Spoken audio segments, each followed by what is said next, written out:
What do you think in the last 10 years, is the one thing that you invested in or learned that has like changed the way that you run your business? I think it probably has to do with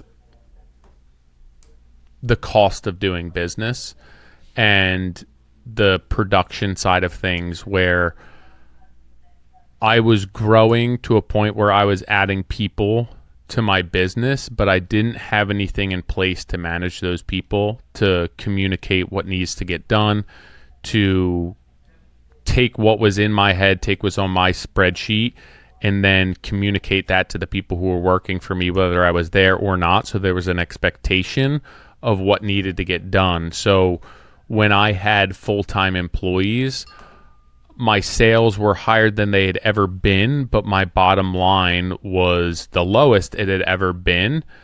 And I was just somewhat supporting a lifestyle and paying for the business to stay afloat. And I thought that was the answer, right? I thought that it was, if I have one more guy, if I put one more van on the road, if I can take that one more job, if I can truly do 2 jobs at once instead of 1.5, I thought that those were the answers. So I think that there were a few things in my life that came up that I had to basically say, I need to take a step back. I need to get my life in order. I need to slow down in order to speed up. And when I did that, it did really shine a light on the deficiencies and hiccups within my business. And it was more so on the production end of things. And it's because I didn't have any systems in place to be able to communicate what was happening on paper to what was actually happening in the field. And there was just no connection between them. So I'd bid a job and I'd have certain expectations, and then I would set myself loose and set people loose on these jobs, and then there were no touch points along the way. So I was just overproducing, over executing, and losing a ton of money. And I really didn't know that until you just don't know, because you think that the money's there, and then it's like at the end of the job when you're having to close the job out and pay subs, and you don't have enough money to pay your subs, that you're like, oh damn, I didn't make any money on this job, and I didn't know it until 3 weeks before we close it out, and I've been here for 5 months. What I love about that is, if anyone's been listening to this podcast for the 9+ years we've been recording, you could go back and listen to Tyler evolve into that.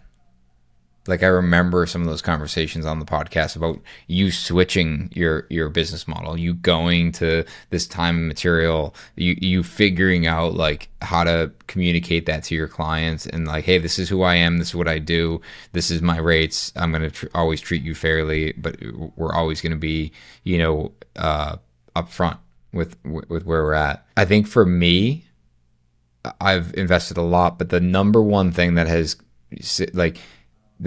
changed the way I run my business is when I have been forced to teach someone something, or tell someone how to do something, that has completely unlocked my ability to number one, focus, but also be extremely accurate. I am not a guy that likes to sit down and go from point A to point Z and make sure everything's buttoned up. I'm running through the building, knocking shit over, breaking it, and getting to the end, but then someone else is cleaning up behind me. And it wasn't until someone was like, hey, can you teach me how to do this, that I had to sit down and think about everything that goes into whatever that particular thing was. It could be teaching someone how to trim out a door, dude.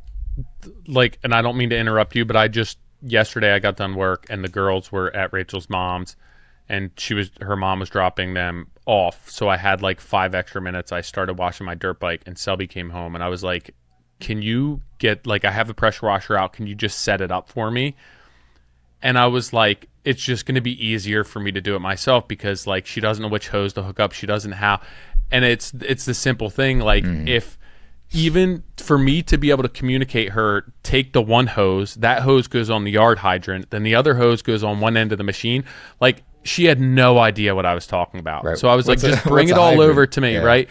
But it's like, even that one simple thing, if there's a process for to show her, like, I'm not good at articulating what needs to be done. All of a sudden, I'm fumbling over my words, and I'm like, take one end and put it on this end, and that end goes here. And if it doesn't go in, you kind of have to wiggle it and then push it. And she's just looking at me like, what are you talking about? Have you ever seen the peanut butter and jelly experiment? What we did at the CCS with AFT? Yeah. Similar, but this, and I can't remember that exactly, but this one is, you have all the things to make a peanut butter and jelly. Yeah. So you stand at the table with everything, and then I would say, Tyler, tell me how to make a peanut butter and jelly. Oh yeah. And you'd be like, put the peanut butter on one slice, and I would pick up the jar and put it on top of the slice. It's like, no, open it. It's like, so it makes you think about like how accurate you have to be in order to, like, because you're not showing someone. If like, how do I know to pick up the knife? All right, what end of the knife? What do I do with the knife? Do I hold it? Like, and so going back, this was Caitlin, who's my assistant. One of the things that she was responsible for when I hired her, I was like, hey, I have this Google Drive.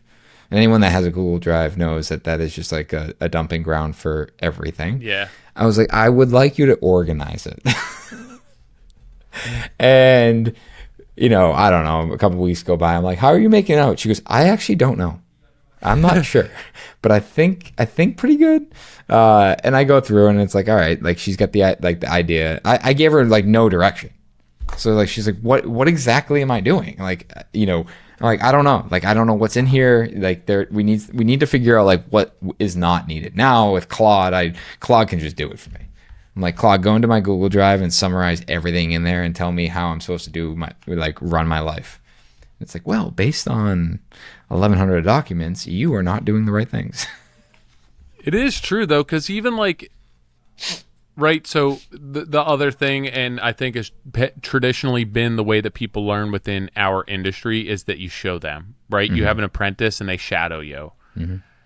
And I think that that's a really difficult way for people to learn. Like, but I will argue that I think that is the one thing that cannot and will not be replaced.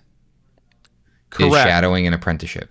Correct. I think most people do apprenticeship wrong, but that ability, like, I could sit there and show Reed, my 8-year-old, 100 videos on how to cut a 2x4. Yeah. He could watch YouTube from the day, from the 8 in the morning to 5 in the afternoon on how to cut.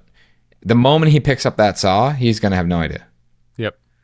Why does it stick? What do I have to do? Like, it's just there is the inherent value of seeing it done, and then being taught as you are physically doing it. I think the problem is, and maybe it's just that, as the business owner, you have a million things going on, but like, I think that is a really great way to learn, but I also think that unless you're doing it yourself, you're not fully focused on what's happening, right? Where it's like, you shadow somebody and that's great, but I guarantee you're going to retain that so much more if you shadow me and then you have to do it yourself, or you just have to work your way through it. And that's not the most efficient way, but like, if I had the choice between teaching Selby, hey, I'm going to put this pressure washer together and then I need you to do it in that exact order, or if I had me just telling her, or if I had a list of instructions for how to do it that explicitly told her every single step, I think I would take the last one, because she could then figure it out. She could take as much time as she needed. She has all the steps. She has all the illustrations. She has all the deliverables, and she can work through that. And it's going to take her longer the first time, but I think the next time she has to go do it, she'll be far more proficient at it and retain that more so than me showing her once and then being like, do that yourself. I would agree. Interestingly, I also put together a pressure washer this past Did you weekend. really? And as you're explaining, teaching Selby, Reed wanted to use it. Yeah. And and I'm like, of course you do. You're literally me when I was your age, and my father had a pressure washer, and I think I used it every day Just for an write entire stuff summer. in the dirty concrete. Yeah. But I was watching him use clean like this like roller coaster track thing we have in the backyard, and I was like, I'm seeing, what he's doing wrong. So I walk over, I'm like, hey, hold it like this and you can get a bigger spread and like just go, kind of move it back and forth and you'll move the dirt down. And he was paying attention. And he looked at me, he goes, can I touch the water? I said, no. I was like, really important to know. Like that water is coming out at such a high pressure, it could literally cut like right through your skin. Yeah. And he's like, okay, got it. And like he didn't touch it. Like he knew, he heard. And so I'm cleaning it up. I shut the water off and I'm like undoing it. And I'm like, oh, I got to take the jet off the wand. Mm-hmm. So the jet wouldn't come off, but everything's off. Like the machine's off. Pressure. Didn't fucking release the pressure. Yeah. And I sliced the side of my finger wide open. And I was like, dude, and I'm holding it so tight because it hurts so bad. I'm like, can I move it? Is the muscle gone? Yeah. And I look at it and it like self-cauterized itself. And I'm like, all right, I'm good. And so this was Sunday. And yesterday, I was looking at my finger. I'm like, oh, I have to tell Reed.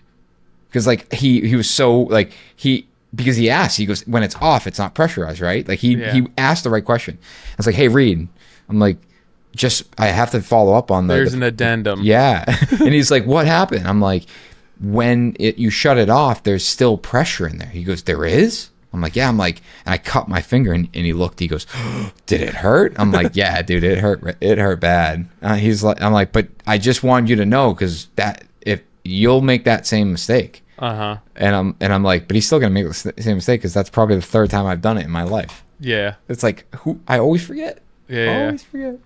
It's funny. Yeah, you won't get that. It's the similar with like the paint sprayer, dude, where it's like the paint pump, where it's like, oh, always relieve the pressure, and then it's the one time where you're like not paying attention, or you go to release the prime and it's fully loaded and you just hit the switch and it just explodes a 5-gallon bucket. I did that actually on a fine home building shoot once. Sick. Where I was testing like 8 sprayers, so I was just going through one, then the next, and like loading, unloading, cleaning, and just back and forth, probably 100 times, like no exaggeration. And one time I accidentally like just dumped the prime into a bucket of clean water, but it still had paint all in it, and just blasted paint everywhere. And I was like, you gotta be kidding me. Just like the one time I missed it. But I remember first starting to do that with the paint sprayer and just exploding paint all over myself all the time. Yeah. Be like, oh no. Now at least everything I know well enough to keep everything covered up.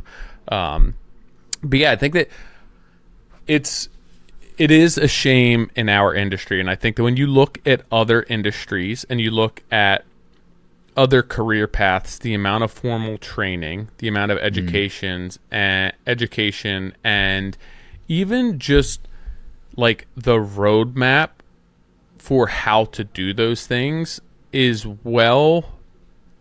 better documented and more legit than anything I've seen within our industry. It seems as though every company, every builder went through the same struggles and then reinvented the wheel, figured the wheel out on their own without any help from anyone, and it took them 10 years just to figure out it needed to be round, and then another 10 years to figure out, all the other parts of it, and then it's like, all right, I'm finally making some money, and I don't feel like I'm banging my head against the wall, and I don't feel like every single day my stomach's in my throat, and I don't know what I'm doing, and I'm never going to get out of this industry alive. And I think it's really important to be able to roadmap what it should look like to have a residential construction business, to start a residential construction business, and how that all needs to come together regardless. I mean, there's outliers, right? within our industry that are extremely small and extremely large, but I think that most of our industry is made up of these smaller companies, you know, that are doing just under $1 million to $3 million to $10 million worth of work. And I think that that's probably 97% of our industry. And there's no roadmap for them.